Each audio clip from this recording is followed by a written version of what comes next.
이번 코너는 예리한 시선을 통해 MBC 프로그램을 낱낱이 파헤쳐보는 도마 위의 TV 시간입니다. 오늘 함께 만나볼 방송은 지난 5월 30일에 막을 올린 금토 드라마 노무사 노무진입니다. 지금 화끈한 인생 배팅을 눈앞에 둔 남자 노무진. 잘 다니던 회사 그만두겠다는 진짜 이유가 뭐야? 10년 동안 몸담았던 대기업을 떠나는 날 그는 자신이 선택한 또 다른 세계로 갈아탑니다. 바로 돈 많은 파이어족의 삶. 어떻게 됐나? 나가보면 뭐 월급쟁이가 부러울 거라나 뭐라나. 근로소득은 투자소득을 절대 이길 수가 없어요. 시드는 퇴직 후만으로 충분하니까 눈 다 감고 형만 잘 따라와. 형님만 믿습니다. 화끈한 풀매수로 인생 그래프 우상향을 노리는 무진. 그런데 시작이 반이라더니 그게 반토막이었을 줄이야. 정민이가 코인한다고 회사 때려쳤다가 선물로 청산당하고 이렇게 됐잖아. 쟤도 꼬셔서 퇴사시키고 퇴직금 다 꼬라박았다가. 불장을 꿈꾸던 삶에서 순식간에 불지옥으로 떨어진 무진. 이제 뭐 할 건데? 계획은 있냐? 그런 게 있겠어요? 그럼 노무사나 따라. 노무사요? 조망도 괜찮고 요새 회사에서 많이 찾거든. 어째 좀 혹하는 표정인데. 팔랑겼던 무진은 노무사 시험으로 또 한 번의 인생 배팅을 하고 법대 출신의 비장한 머리로 단번에 합격하게 됩니다. 그렇게 일사천리로 사무실까지 차리게 된 무진. 아니 벌써 직원도 있어? 이거 다 인터넷 주문으로 하면 되는 걸 굳이 직접 나가서 사오라고 하냐? 아니 월급 주는데 놀리면 뭐해? 나 그놈의 월급 제때 안 주기만 해봐. 장사는 영업발. 처제 희주와 함께 불철주야 홍보에 돌입하지만 안에 있는 거 다 알아요. 에? 이달 말까지 밀린 월세 다 내요. 고객은 월세 독촉하는 건물주뿐인 노무사무소. 노답사무소 아니야? 며칠 뒤 희주의 손에 이끌려 찾아가게 된 의문의 집. K-드라마, K-팝. 그곳에서 국위선양 유튜버로 활동하는 견우를 만나게 되는데 이런 걸 사람들이 본다고? 원금이 쏠쏠합니다. 얼마나? 이틀에 한 번 치킨 시켜 먹고 있습니다. 제가 형님 얘기 듣고 생각해본 아이템이 있는데요. 무진에게서 방송각을 잡게 된 견우는 뜻밖의 제안을 건넵니다. 산재 콘텐츠를 하자는 얘기야? 우리나라 산재는 말입니다. 안전수칙 안 지키고 안전장비 제공 안 하고 안전설비 미설치에서 벌어지는 게 상당수인데 이게 어떻게 산재입니까? 인재죠. 형님이 그런 곳을 찾아가서 컨설팅을 하시고 비협조적으로 나올 경우에는 니들이 영상으로 찍어서 협박하고 공익제보라고 하시죠. 설마 이번에도 설득당하는 거야? 솔깃하지 않으면 노무진이 아니죠. 그렇게 노동 현장을 급습해 산재를 취재하기 시작한 세 사람. 위험물 보관 상태 불량. 야야 stop. 방진 마스크 미착용. 인생 코인 다 말아먹은 줄 알았으나 노무사 콘텐츠라는 대박 종목으로 떡상하게 되죠. 얼마 후 여기가 형부 진짜 구린 냄새가 나. 산재 사고가 잦은 곳인데 이상하게 사업주가 처벌받는 자료는 안 나와. 구린 냄새 펄펄 풍기는 이곳에서 산재 사고의 심각성을 감지합니다. 야, 너 정신 똑바로 안 차리지? 그러니까 자꾸 기계가 고장 나는 거 아니야? 누구셔? 지나가던 노무사입니다. 그게 뭐냐? LR로 힘쓸 무 선비사. 일하는 사람들을 위해 힘을 쓰는 선비. 그러니까 뭐 노무사가 여기를 뭐하러 오셨냐고요? 그런데 이거 너무 대놓고 위험한 거 아니야? 우여곡절 많았던 인생. 이렇게 마무리하나 싶었던 그때 무진은 아주 기묘한 경험을 하게 됩니다. 살고 싶다 해서 살려주러 왔는데 아직 여유가 있나 보네? 널 살려준다고? 어떻게? 지금 이 세상엔 말이야 그냥 열심히 노동자로 살았을 뿐인데 억울하게 죽어서 아직도 여길 떠도는 원혼들이 차고 넘치거든? 그 원혼들을 좀 성불시켜줄 수 있을까? 여기다 사인하면 정말 날 살려준 거야? 그럼 의문의 청바지맨과 목숨을 대가로 한 근로계약을 맺게 된 무진. 그런데 이때부터 이승을 떠도는 원혼들이 보이기 시작하고 무슨 원한이 있어서 날 찾아온 겁니까? 제 이름은 이민욱입니다. 딥한 아이 컨택 한 번에 민욱의 과거를 들여다보게 됩니다. 특성화 고등학교의 평범한 현장 실습생이었던 민욱. 위험하지 않나요? 위험하지? 조심 안 하면 너도 같이 딸려 들어간다. 늘 조심해.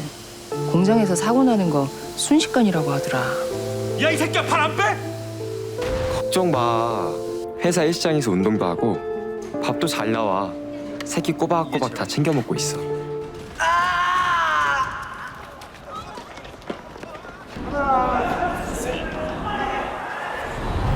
형님? 형님? 아무도 들추지 않으려는 민욱의 죽음. 단서를 찾기 위한 고군분투가 이어지는데 그날이 그 추석 연휴 시작 날이었더라고. 아니 명절 연휴에 집에도 안 보내고 일을 시키냐고. 이 새끼들 이거 딱 걸렸어. 그렇게 사고가 난 공장에 위장 취업을 하게 된 견우. 민욱의 룸메이트였던 니마를 찾아가 진실 찾기에 돌입합니다. 오, 몸이 진짜 다부지시네요. 여긴 왜 왔어요? 저는 도와주러 왔습니다. 위험하게 일하는 상황을 알려서 사장을 처벌하고 여기서 잘리면 나는 강제 주방당해요. 그러지 말고 민욱이 사고에 대해서 아는 거 있으면 말해줘요. 전 할 말 없어요. 아무것도 몰라요. 아니 네 말이 여기서 얼마나 중요한데. 쉽게 열리지 않는 네 말의 입. 견우는 죽은 민욱이 생전 그를 얼마나 따랐는지 알려주게 되죠. 이거 한번 볼래요? 이게 뭔데요? 민욱이 공책이요. 네 말 얘기도 있어서요. 민욱이가 네 말을 엄청 따랐나 봐요. 그런데 얼마 지나지 않아 한 직원의 신고로 정체가 발각돼버린 견우. 아니 너무 수상하게 다니긴 했어. 어떡해. 걸렸어. 황급히 도망쳐보지만 이미 출동한 경찰까지 뒤엉켜 아수라장이 돼버립니다. 이런 건 노동청이나 안전보건공단에 신고를 하셔야지. 2020년 이 공장에서 고등학생이 현장 실습을 하다가 사망을 했습니다. 저희는 그 일의 진상을 밝혀. 왜 시키지도 않은 일을 한다고 깝치다가 대진 애새끼까지 회사가 신경 써야 돼? 이린 새끼 아니야! 내 친구는 살아 있었는데 살 수 있었는데 이 사람들이 죽였어요! 굳게 닫혀있던 니말의 휴대폰 속 영상. 사고를 덮기 위해 민욱을 죽도록 방치한 사측의 반응이 공개되는데 니네 오늘 일 안 한 거야. 어제 밤 11시에 작업 다 끝낸 거야. 그렇게 니말의 용기로 그날의 진실이 밝혀지게 되는데요. 노무사님 정리해 주시죠. 산안법 제166조의 2 사업주의 안전조치 의무 위반으로 현장 실습생이 사망한 경우 7년 이하의 징역 또는 1억 이하의 벌금이 처한다. 사건 해결 며칠 뒤 원한을 풀게 된 민욱은 무진의 몸을 빌려 마지막 인사를 전하고 마침내 성불하게 됩니다. 이제 다 끝났겠거니 짜릿한 마음으로 퇴근하던 그때 더 짜릿하게 무진을 덮친 죽음의 그림자. 다시 한번 저 세계로 소환돼 버리는데 뭐야? 왜 또 나타난 거야? 우리 계약 끝난 거 아니었어? 계약 기간 동안 원원들을 성불시키라고 했지 하나만 성불시키라고 했나? 6개월 동안 24시간 근무. 원원들을 다 성불 못 시키면 다시 죽는다. 무슨 말도 안 되는. 뭐긴 특약 사항이지. 특약 사항? 아니 뭐 그런 게 있었다고? 그럼 앞으로도 잘 부탁드립니다, 노무사님. 그렇게 현실로 돌아오자마자 무진의 눈앞에 나타난 다음 고객님. 간호사세요? 조은영 씨. 자신의 과거를 무진에게 보여주는 은영. 그녀는 간호사 시절 일명 태음으로 불리는 사내 괴롭힘을 당해왔습니다. 진짜 어이가 없네. 내가 널 괴롭혔어. 괴롭힌 건 너지. 지금 이것도 신고하려나? 지금은 뭐 폭언이야? 위기에 의한 갑질인가? 하지만 더 심각한 문제는 따로 있었죠. 저희가 사람 살리는 병원이에요. 죽이는 병원이에요. 저희 간호사가 잘못한 거니까 제가 대신 사과드리겠습니다. 그냥 전 선생님이 오도하신 대로. 지금 도대체 무슨 소리 하는 거예요? 예? 의사의 잘못으로 생긴 의료사고에 누명을 쓰게 된 은영. 심할서 붙었어. 쌤 제가 한 거 아니에요. 저 그냥 시키는 대로 한 거예요. 여기 써 있잖아요. 여기. 네가 아무리 아니라고 해도 사람들이 의사 말을 믿지 신입 간호사 말을 믿진 않아. 일 복잡하게 만들지 말자 우리. 결국 괴로운 마음을 떠안고 세상과 등을 지게 된 그녀. 그런 은영의 깊은 원한이 무진에게 고스란히 내려앉았습니다. 어디서 의사한테 손을 대? 네가 의사야? 난 네가 시키는 대로 했을 뿐인데 왜 나한테 뒤집어 씌워? 얼마나 무섭고 힘들었는데. 뭐야, 그러면 태움에다가 의료사고 누명까지 쓴 거야? 거기다 경찰이나 노조에서는 제대로 조사조차 안 하고 덮었단 거네요? 그건 어디까지나 내가 빙의해서 들여다본 은영 씨의 기억일 뿐이니까 그것들을 입증할 자료를 찾아야 하는데. 은영의 억울함을 풀어주기 위해 머리를 싸매던 무진. 그때 자신이 봤던 은영의 과거를 떠올려 단서를 찾게 됐는데 은영 씨가 쓴 직장 내 괴롭힘 신고서. 그걸 찾으면 태웅은 입증할 수 있을 것 같은데. 병원 쪽에서 은폐한 정황이라. 그게 어디 있는데요? 창고 안에 캐비넷 아래 같은데. 이번엔 의사로 위장 침입을 시도한 견우. 탑재된 카메라로 상황을 지켜보던 무진은 또 다른 사실을 파악하게 됩니다. 서정 씨다. 은영의 선비였던 서정 역시 오랫동안 괴로워하고 있었던 것. 그러기 적당히 좀 하지. 우리 은영이 그렇게 미워하시더니 이제 마음이 편하세요? 안 돼요, 이서정 씨. 누구세요? 전 조은영 씨 사건을 맡고 있는 노무사입니다. 조은영이요? 그때 정말 어쩔 수가 없었어요.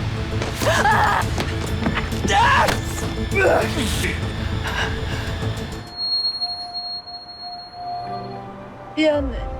미안하면 사실대로 말해줘요. 무슨 일이 있었는지 다 알고 있잖아요. 죽지 말고 살아서 사과해요. 그렇게 다시 삶을 이어가게 된 서정. 고민하던 그녀는 은영의 억울함을 더 이상 은폐하지 않기로 결심합니다. 진실의 씨앗이 된 서정의 뒤늦은 제보. 그렇게 무진팀의 활약으로 또 한 명의 노동자가 원한을 내려두고 성불하게 됩니다.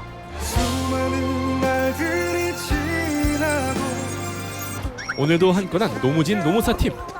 달콤한 일상으로 회복기를 누리려던 그때 새로운 에피소드의 시작을 알리듯 어김없이 생명의 위협을 당하게 되는데 노동자들의 편에 서서 진실을 마주하는 남자. 유경보는 노무사의 이야기. 도마위의 TV에서 들여다봅니다. 네, 노무사 노무진은 유령들의 한을 풀어주기 위해 고군분투하는 노무사의 노동 문제 해결기를 담고 있습니다. 그동안 MBC는 비슷한 장르들이 있었습니다. 지금부터 쇼타임, 그리고 일당백 집사 등 죽은 자의 목소리에 귀를 기울이고 공조하면서 정의를 실현하는 판타지 드라마들을 선보여 왔습니다. 이번에는 그 무대를 노동이라는 사회적 현실로 확장을 해서 의미를 더하고 있는데요. 노무사 노무진의 전반부를 어떻게들 보고 계신지 궁금합니다. 기존에 MBC에서 방영된 지금부터 쇼타임이라든지 일당백 집사 같은 드라마로 조금 소재를 한정을 지어보면 이 드라마들 같은 경우에는 근본적으로 어떤 못다한 영혼들의 애도를 완성시켜주는데 그 드라마에 초점이 있었어요. 근데 이 드라마 같은 경우에는 불평등한 노동 시스템이라는 굉장히 구체적인 현실을 고발하는 사회파 드라마적인 성격이 강하기 때문에 기존의 그런 원론 소재의 판타지 드라마와는 조금 성격이 다르고 첫 에피소드에 나왔던 그 청소년 현장 실습생 같은 경우에는 미성년자이고 학생이기 때문에 훨씬 더 악화된 그런 근로 조건에서 일할 수밖에 없었고 또 그 에피소드를 풀어내는 과정에서 미등록 이주 노동자의 고통도 같이 드러나기 때문에 다중적인 차별에 놓여 있는 더 취약한 노동자들의 이야기를 다룬다는 점도 좋은 점수를 주고 싶습니다. 이번 작품을 통해서는 노무사가 주인공인 만큼 우리 사회의 노동 환경을 재점검하겠다는 의지가 굉장히 분명하고 명확하게 드러났다는 생각이 들어요. 그런데 이제 드라마로 극화하기에는 이제 노무사 노동 문제들이 가볍지 않고 그 무게가 있기 때문에 판타지적인 설정과 또한 이제 팀 플레이를 보여줌으로써 코미디적인 요소와 활극적인 요소가 가미된 점도 이 드라마의 분위기를 만들어주는데 일조를 하고 있다 이렇게 얘기할 수 있을 것 같습니다. 다만 병원에서 일어난 직장 내 괴롭힘 같은 문제에서는 사건의 해결의 실마리가 되는 중요한 서류가 책장 밑에 있는데 그것을 유령이 나와서 다 얘기를 해주기 때문에 사람들이 볼 때 약간 내용이 좀 쉽게 진행된다 이렇게 느껴질 수 있는 부분이 있고요. 또한 이 드라마가 전문직 드라마의 지식 하에서 사건을 해결하려고 해요. 다른 드라마 같은 경우에는 노동 문제가 있으면 뭔가 약간 어떤 사이다적인 해결 방식, 뭐 눈에는 눈, 이에는 이 이런 방식을 쓴다든가 똑같이 갚아준다든가 이런 것들이 있지만 그것보다는 법의 테두리 안에서 어떤 현실적인 해결 방식을 제시하는 데 목적이 있거든요. 근데 그렇기 때문에 시청자들이 볼 때는 생각보다는 속 시원하지 않은데 약간 이렇게 느껴질 여지가 있는 것 같아요. 그렇다고 한다면 이제 이 드라마의 과제는 이런 전문성과 이 드라마 본연에 갖고 있는 이런 설정을 잘 살리면서 어떻게 재미를 이끌어내는가 여기에 과제가 있다는 생각이 들었습니다.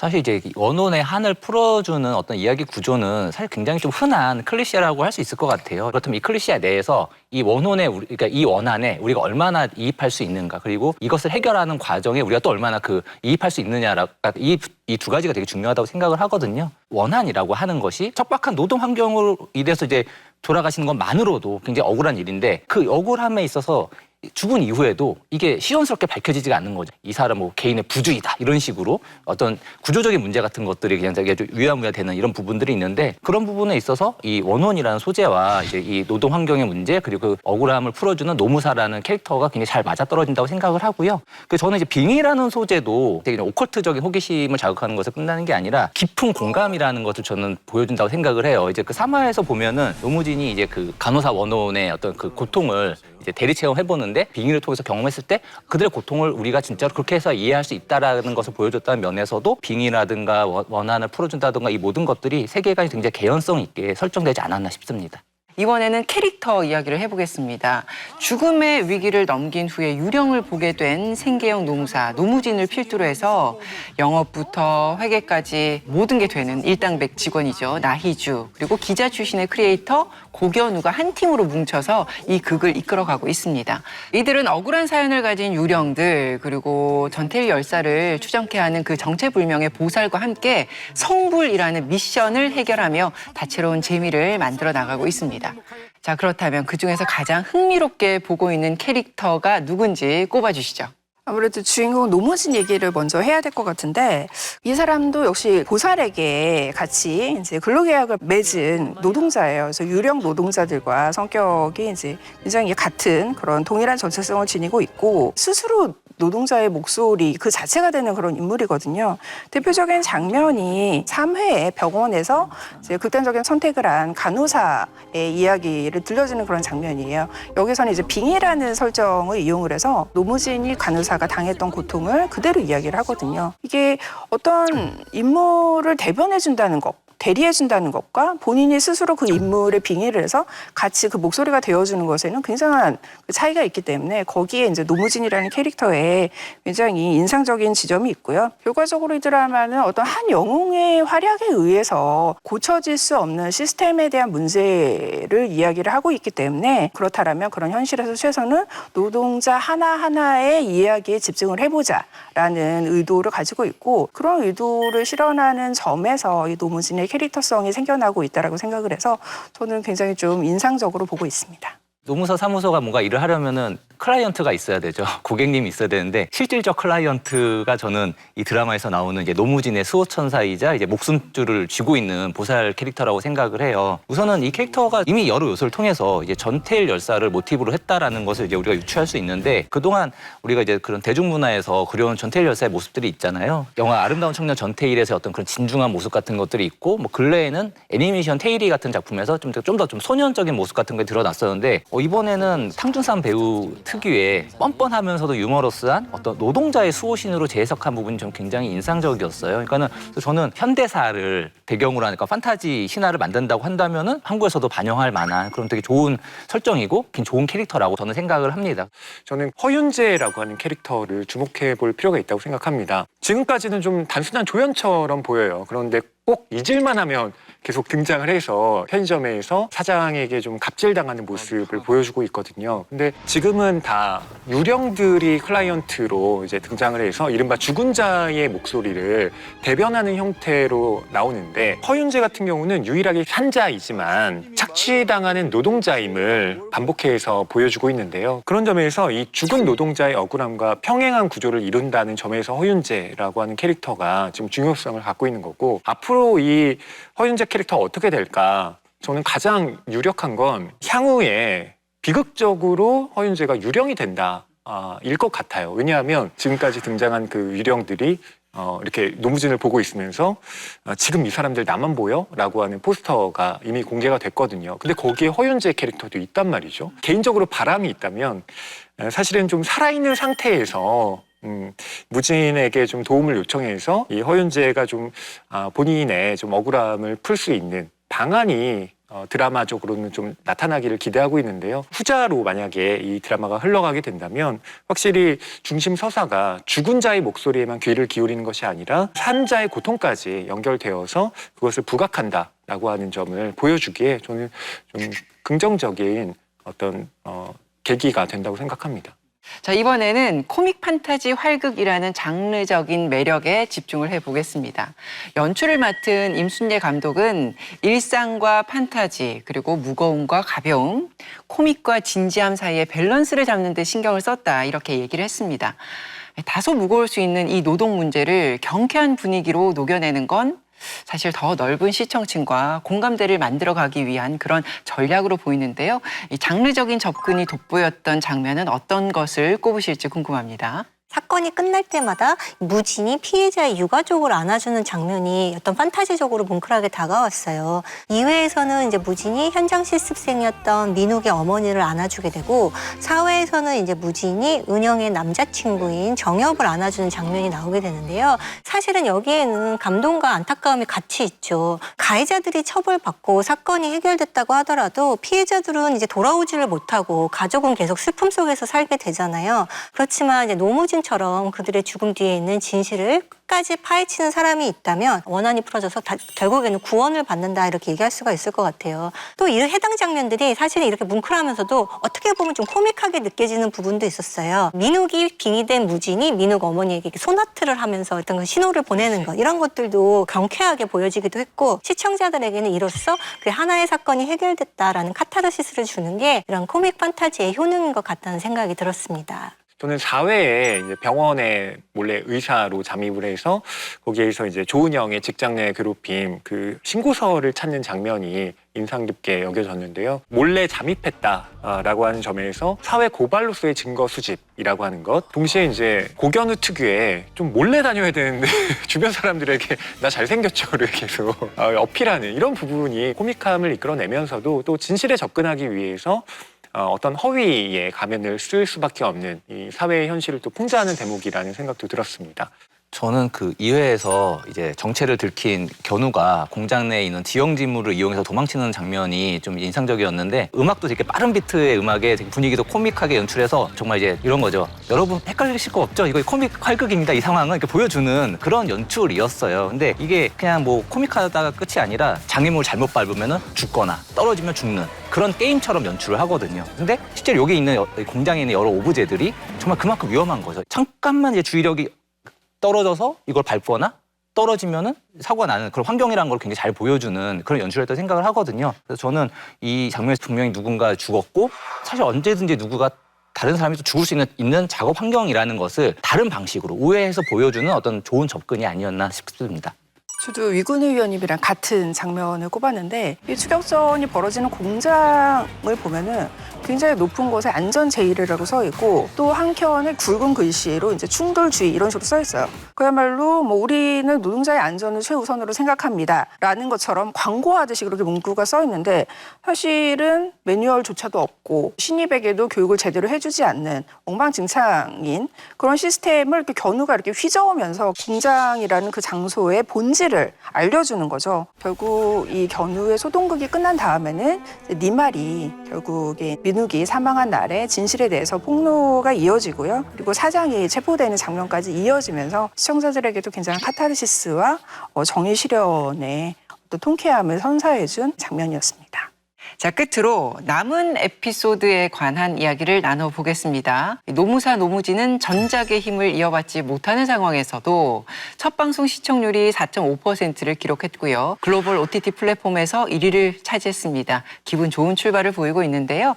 앞으로 펼쳐질 서사들이 시청자들의 기대감을 계속해서 유지해 나갈 수 있을까? 이게 관건인데 그게 완성도를 좌우할 남은 에피소드의 관전 포인트 짚어주시면요. 지금 드라마의 포인트는 노무진과 보살이 맺은 이 계약 내용에 있다고 보는데요. 이 계약서 내용 자체가 잘 공개가 안 됐기 때문에 서사의 방향을 확장해 나가는 데 있어서 여기에 담긴 내용이 이제 차츰차츰 밝혀질 거라고 보는데요. 그것이 억울한 죽음만을 이제 해소하는 것을 넘어서서 같은 방식의 죽음을 되풀이하는 이런 사회 구조의 좀 직접 개입하는 방식으로 노무진의 캐릭터와 진화하는 방향, 이것으로 저는 앞으로 이 회차가 좀 거듭나야 하지 않을까 생각을 하고 있고요. 지금까지의 사건들이 기본적으로 사후 처리 구조이잖아요. 그러니까 죽은 자의 목소리를 듣고 또 그 억울함을 풀어줘야 하기 때문에 어떻게 보면 당연한 구조라고 할 수가 있는데, 계속 또 되풀이되다 보면 일종의 플롯이 도식화되면서 사람들에게 이게 지금 또 똑같은 이야기를 하려고 하는구나라고 하는 상투성을 불러일으킬 여지도 있다고 보거든요. 그렇기 때문에 무진이 이제 이 계약 자체의 어떤 반복성에 대한 의문을 제기하거나 혹은 이런 이제 구조 자체를 깨트리려고 하는 이제 보다 능동적인 변화, 이런 것들이 앞으로 이 드라마를 보는데 핵심이 되지 않을까 생각합니다. 첫 번째 에피소드는 이제 공장에서 일어난 현장 실습생의 문제를 다루었고, 두 번째 에피소드는 병원에서 일어난 어떤 소위 말하는 간호사들의 태움이라든가 어떤 의료사고에 있어서의 문제, 이런 것들을 다루었어요. 근데 이 이야기들이 노동 현장에서 일어나는 사건들의 대표적인 그런 직장 내 문제이기는 하지만, 이런 에피소드를 가지고 대표성을 띠게 하려다가 보니까 신문 기사에서 본 어떤 사건들의 축약이다라는 느낌이 조금 들어요. 그래서 약간 일반적인 느낌이 드는 측면이 있는데요. 이 노동 문제의 현실을 짚으면서 그거 단순히 그냥 묘사에 지나지 않고 그것을 파헤칠 수 있는, 성찰적으로 보여줄 수 있는 에피소드가 있다면 많은 시청자들이 이 드라마는 정말 노동 문제에 대해서 깊이 생각했구나, 진정성 있게 다가갔구나라고 기억할 수 있는 그런 드라마가 될 거라는 생각이 듭니다.